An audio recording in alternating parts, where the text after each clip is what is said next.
Một quan sát không trung thực tôi đã trần truồng chưa? Tôi không nghĩ vậy, không phải lúc này, chưa. Chi tiết đó bị mất đi trong sương mù của thời gian, mờ dần như những từ được ngón tay lên kính chắn gió khi tan băng cuối cùng đá vào. Anh ta đối mặt với tôi, viết trong không gian trên trang trước mặt anh ta. Tôi trải một mái tóc vàng dài từ bộ đồ đôi ngực màu xanh ngọc của tôi với chiếc váy A xếp ly sâu. Đó là một trong những bộ trang phục yêu thích của tôi đã giúp trưng cất lòng dũng cảm ít ỏi của tôi. Gator và nylon vớ thay thế pantyhose quá đau đớn để mặc nhưng hải quân và máy bơm trắng nói chuyện với bất cứ ai nhận thấy của một số poi nhỏ tôi đã cố gắng để trau dồi. Tôi cần anh ta là người duy nhất, mệt mỏi từ carousel của ứng cử viên, mỗi người giàu có với lời hứa chỉ để thất vọng cuối cùng. Tôi đã xóa cổ họng cho câu hỏi của tôi, một sự tạm dừng, lưng và vai rộng của anh ta đã tiết lộ sự thừa nhận. Anh ta có nghe tôi đè dây thanh âm không? Ông ấy đã sẵn sàng cho câu hỏi của tôi, ông có dự đoán được suy nghĩ cuối cùng tôi sẽ lên tiếng không? Cổ áo nhạt của anh đã tẩy trắng một cách khắc nghiệt trong ánh sáng chói trên cao từ những chiếc đèn huỳnh quang màu hồng trắng. Tăng cường làn da sẫm màu hoàn hảo và mượt mà của anh.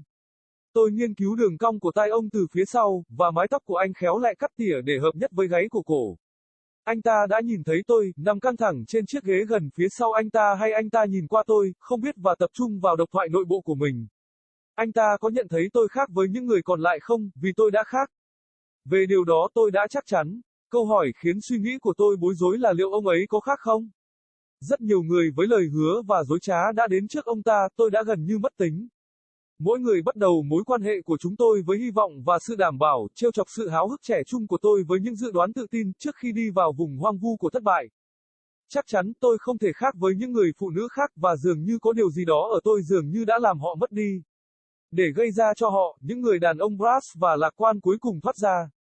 Để đóng cửa lặng lẽ phía sau họ khi họ rời đi mà không có một từ khác hoặc một cái nhìn ngược. Tôi cần anh ta là người duy nhất nhưng ứng cử viên mới đầy hứa hẹn này. Cao và rộng như một cầu thủ bóng đá, đã thu hút tất cả sự chú ý mong đợi trong phòng. Một cách yên tĩnh, lạc lối đi kèm với ông khi ông ngồi xuống ghế, và dựa một khuỷu tay vào bề mặt đã được đánh bóng trước mặt ông. Thủ tục giấy tờ riêng của ông đặt ra trước ông, ký hiệu cho chính mình và không có khác tập trung sự chú ý của ông. Tôi chuyển sang ghế của tôi, và trải một chất ô nhiễm khác từ chính tôi.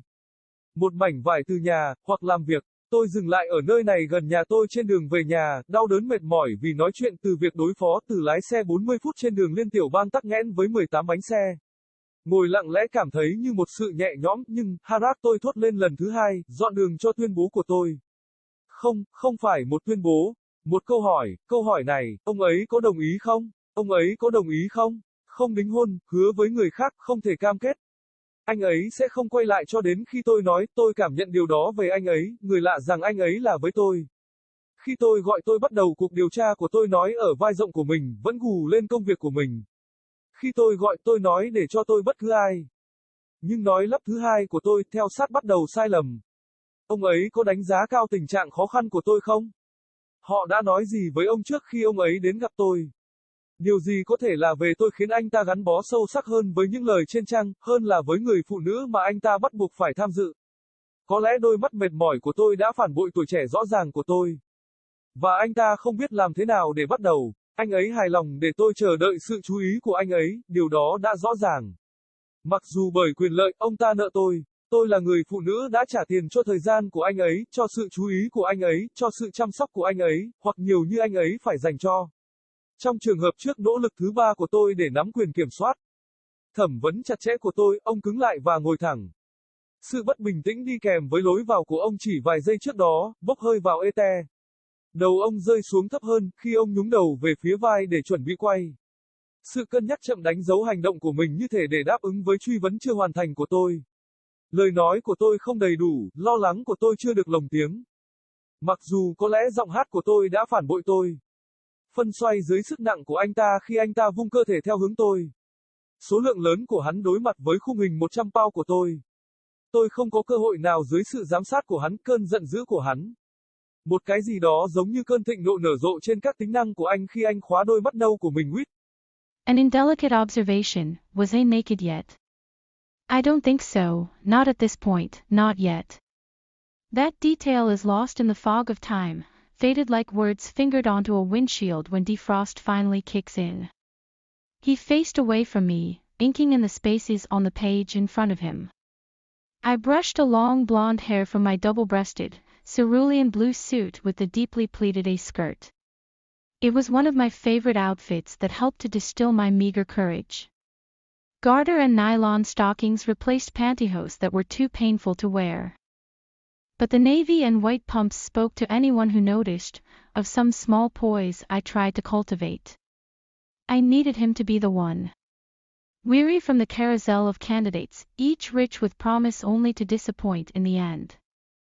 I cleared my throat for my question, a pause, his broad back and shoulders divulged acknowledgement.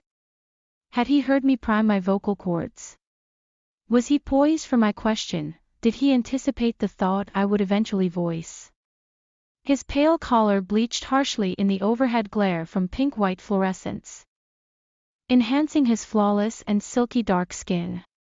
I studied the curve of his ears from behind, and his hair deftly trimmed to merge with the nape of his neck. Had he seen me, perching nervously on the chair close behind him, or had he looked past me, unaware and engrossed in his own internal monologue? Did he notice I was different from the rest? For I was different, of that I was certain. The question that troubled my thoughts was whether he would be different. So many men with promises and lies had come before him. I had almost lost count. Each one began our relationship with hope and assurance, teasing my youthful eagerness with confident projections, before slinking away into the wasteland of defeat. Surely, I couldn't be that different from other women, and yet it seemed there was something about me that seemed to put them off. To cause them, these brash and optimistic men, to eventually exit. To close the door quietly behind them as they left without another word or a backwards glance. I needed him to be the one. And yet, this promising new candidate, tall and broad like a footballer, drew all the expectant attention in the room. A quiet, perfunctory manner accompanied him as he settled onto the stool, and leaned one elbow against the polished surface in front of him. His private paperwork laid out before him, notations to himself and no other, concentrated his attention. I shifted on my chair, and brushed another pollutant from myself, a piece of lint from home perhaps, or work. I stopped in at this place near my house on my way home. Painfully weary from talking, from coping, from driving 40 minutes on the interstate congested with 18-wheelers. To sit quietly felt like a relief, and yet, harack, I uttered for the second time, clearing the way for my statement. No, not a statement, a question. The question. Would he consent? Was he able to consent? Not otherwise engaged, promised to another, unable to commit. He wouldn't turn until I spoke. I sensed that about him, stranger that he was to me. When I called, I began my inquiry speaking at his wide shoulders. Still hunched over his work, when I called, I said to give me anyone, but, came my second stuttering, closely following the false beginning. Did he appreciate my predicament? What had they told him before he came to meet me? What could it be about me that kept him engaged more deeply to the words on the page, than to the woman he was obliged to attend? Maybe my tired eyes betrayed my apparent youth, and he didn't know how to begin. He was content to make me wait for his attention.